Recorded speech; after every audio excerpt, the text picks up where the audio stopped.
Have you ever lay in bed at night, eyes open, completely still, and the room is quiet, the world is quiet, but inside, something is screaming? Not fear, not sadness, something else. Something that feels like you are on the edge of becoming something, but you don't know what. This is the story of a young man named Rayan, a man who couldn't sleep for 3 months straight, not because of stress, not because of pain, but because deep inside him, something was changing, and he didn't know if it was breaking him or building him.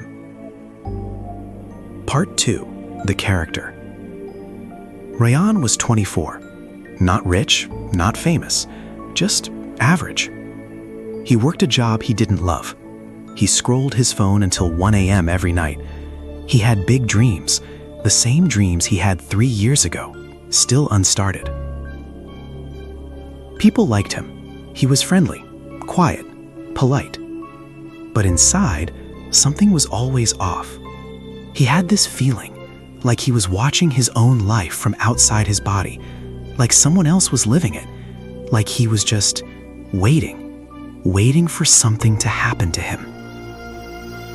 One day, he got a small promotion at work. His family was proud. He smiled, he said thank you. But that night, he stared at the ceiling again. And the thought came, is this it? Is this really my life? Part 3, the struggle. The sleepless nights got worse. Not insomnia. He wasn't anxious. He wasn't sick. He was awake, like something deep inside had switched on and refused to switch back off. He started noticing things he never noticed before. How he spent 2 hours a day watching things that didn't matter. How every conversation he had felt shallow. How he had been saying, "I'll start next week" for 2 whole years.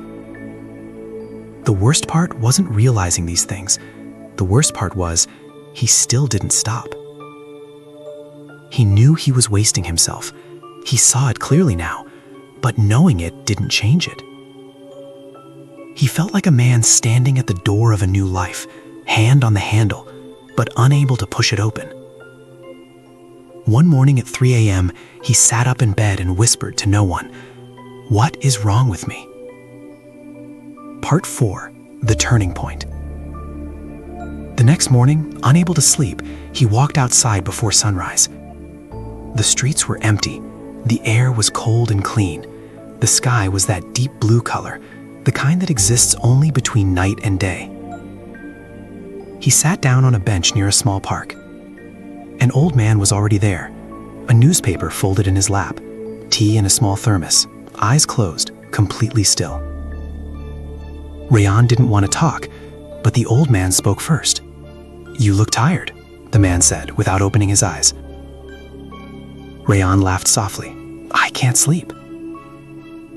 The old man opened his eyes and looked at him, not with pity, but with something that felt like recognition. He said, "There's a kind of tiredness that sleep cannot fix." Rayan went quiet. The old man pointed at the sky, at that moment right before the sun rises, when everything is suspended between dark and light. "Do you see that? The world doesn't go from night to day instantly. There's always an in-between, a strange, restless, uncomfortable in-between." He looked at Rayan. The people who can't sleep, sometimes it's not because something is wrong. Sometimes it's because something inside them is in between. They are not who they were, and they are not yet who they're becoming. Rayan felt something move in his chest. Something he had no word for. Part 5, the realization. He walked home slowly. The sun rose as he walked, and for the first time in months, he didn't feel restless. He felt something closer to readiness. He sat at his desk, he opened a blank page, and he wrote one question at the top. Who am I trying to become? Not what do I want, not what should I do, but who? He realized the problem had never been laziness, it had never been lack of time, it had never been the wrong job or the wrong city or bad luck. The problem was that for years, he had been living as the old version of himself, a version he had quietly outgrown, a skin he was still wearing even though it no longer fit. The sleepless nights were not a problem, they were a signal. His mind was trying to break open, and every time he reached for his phone, every time he chose distraction, he was pushing it back closed. He put his phone in the drawer. He closed it.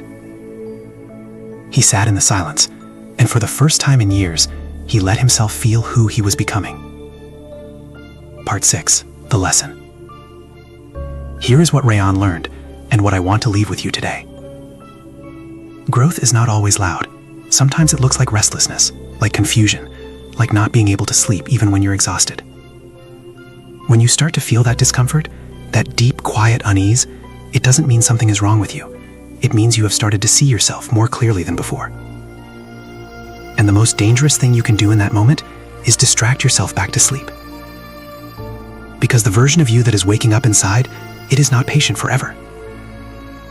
Every time you choose the screen over the silence, every time you scroll instead of sit with yourself, that version gets a little quieter. The world will give you 1,000 ways to avoid becoming who you could be.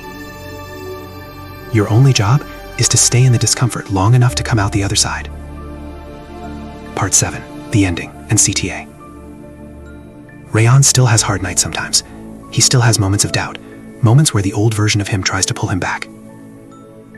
But he knows the difference now. He knows when the discomfort is a warning and when it is an invitation. And on the nights when the sleep won't come, instead of reaching for his phone, he opens his notebook. And he writes, and he becomes. Don't run from it.